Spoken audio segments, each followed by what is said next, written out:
Cardiovascular feature is the patient will present with increased cardiac output. The patient will present with hypertension. Hypertension हुन सक्छ, cardiac output हुन सक्छ, heart rate चाहिँ बढ्न सक्छ, patient चाहिँ arrhythmia मा जान सक्छ.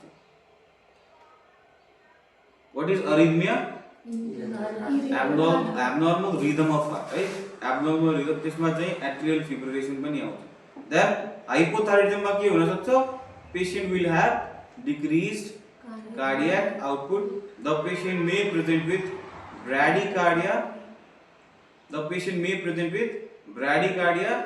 The patient may present with hypotension. BP कम पनि हुन सक्छ, है? Then it will also affect the gastrointestinal system. It will also affect the gastrointestinal system. Gastrointestinal system मा के गर्छ?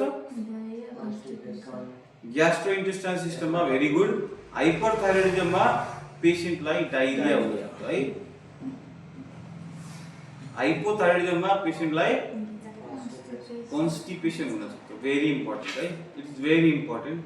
कुनै पनि एउटा female patient, young female patient 30-40 मा आइराछ भने constipation लिएर आइराछ भने you should always evaluate for thyroid disorder, right?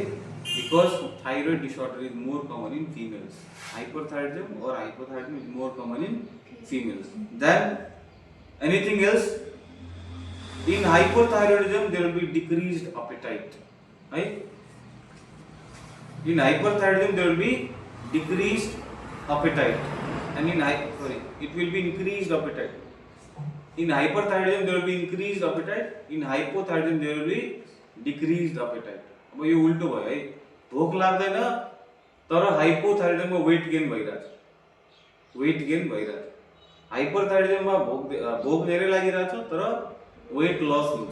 हामीले सुन्या होला हाइपोथाइरोइडिजम पेशेन्टहरु अलिकति मोटो भएर हुन्छ, हाइपरथाइरोइडिजम पेशेन्टहरु दुब्लो पातलो हुन्छ. सो उल्टो हुन्छ. Despite increased appetite, the weight of the patient will be very low. Then respiratory system, it will also affect respiratory system. The patient will present with dyspnea. What do you mean by dyspnea? Difficulty in breathing, right? Dyspnea भनेको difficulty in breathing difficulty हुन्छ. And in hypothyroidism, the patient will present with hypoventilation. Hypoventilation भनेको कम सांस लिने अथवा the patient may present with bradypnea, है? Then it will also affect muscle मा यसले के गर्छ? It will increase the muscle tone. Muscle tone लाई यसले बढाउन सक्छ. It will decrease the muscle tone. यसले चाहिँ muscle tone लाई घटाउन सक्छ, है? Then it will also affect temperature, है? टेम्परेचर लाई पनि यसले इफेक्ट गर्छ. यसले चाहिँ heat intolerance गर्छ, है?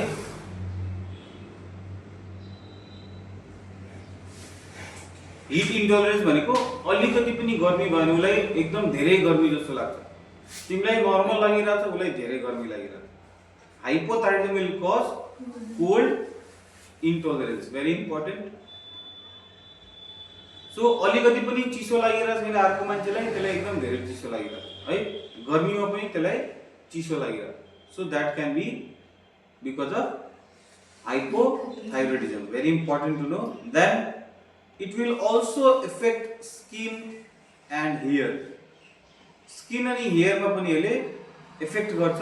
के गर्छ यसले? It will increase sweating. So हामीसँग धेरै पेशेन्टहरु आउँछ, डाक्टर साहब हेर्नुस् न एकदम धेरै पसिना आयो, है? एकदम धेरै पसिना आयो. यङ फिमेल छ भने just go for thyroid screening, है? थाइरोइड को जाँच गराइहाल्नु पर्यो. यसले चाहिँ स्वेटिङ लाई डिक्रिज गर्छ. It will cause decrease sweating. Then it will cause thin and silky skin and hair. छालालाई यसले पातलो बनाउँछ,